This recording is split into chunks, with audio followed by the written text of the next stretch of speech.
Hey traders, it's Chris from Vermeulen from the goldandoilguy.com.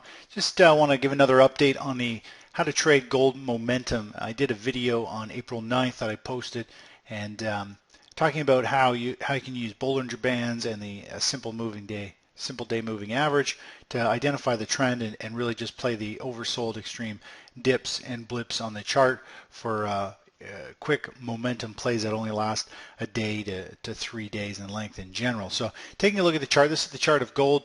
This stair-stepping action moving average. This is a 20-day moving average overlaid on a 30-minute chart. You can see up in the upper left here is 30-minute chart.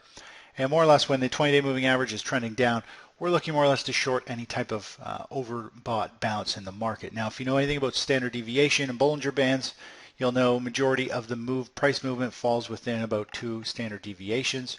And for this Bollinger Band, I've actually got it set at 1.7. Gives you a little bit more price action, a few more trades, and allows you to get involved with gold at a better pace every week.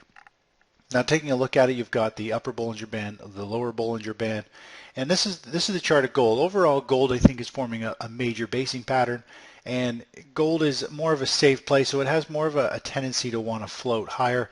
It's not ideally if you want to do momentum trading. Gold really isn't the one to really do the momentum trading. I think you're better to stick with gold miners and silver. You want stuff that's more volatile, stuff that really moves fast because you want the momentum. You want these thrusts that push price to an extreme overbought all the way down to oversold. So taking a look at the price action, you can see here whenever the price goes above the upper Bollinger Band, I've got it set so that more or less we get some alerts, some arrows showing us that it's short-term overbought. You can expect a pause or a pullback the next day. And when it comes down below the lower Bollinger Band, when certain criteria is met, we get a oversold territory and showing us that any profit should be taken or at least stops move to break even.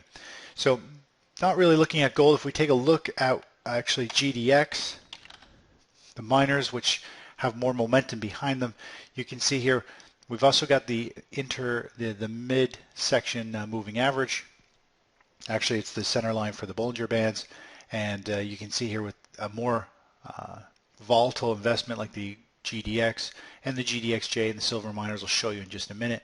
More or less you get these overbought territories and a pullback to the mid-range. And the mid-range is typically the first level for the market to reverse. When it comes down to the mid-range, you want to always be taking some money off the table, moving stop to break even, because you always have the opportunity likely to get in at a better price later. So you can see here you get a short. You can cover some of it, make it some money. Another shorting opportunity, came back down closer, tagged the mid-range. Another overbought territory, came all the way down to the mid-range again, ended up going into an oversold, and then a deeper oversold. So gold miners have had a good opportunity for some shorts. If we look at the GDXJ, you can see here you have a short. You can cover, short, cover, and then we've got some deeper where you get extended moves and you actually get to ride the second half of any position you got in a little longer. Now looking at the silver miners, the SIL ETF, same thing. You get lots of opportunities to short. Pretty much you short one day, you're covering the next, and it just happens over and over again. And ideally, you want to try and hold a core position until you get stopped out. Eventually, one of your last trades will end up having a run where you actually get down to the lower band. You get to make more on the full position. You take half off at the halfway mark.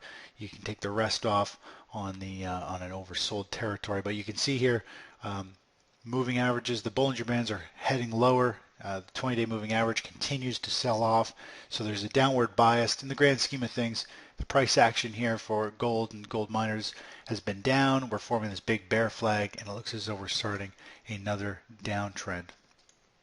Anyways, that's really it. I just wanted to kind of cover the momentum trading. I pointed this out again on April 9th, and a lot of people have been trading it based off that video. I've had lots of good feedback, and just wanted to kind of give you an update and a visual to just kind of help people along. Anyways, take care. Bye-bye.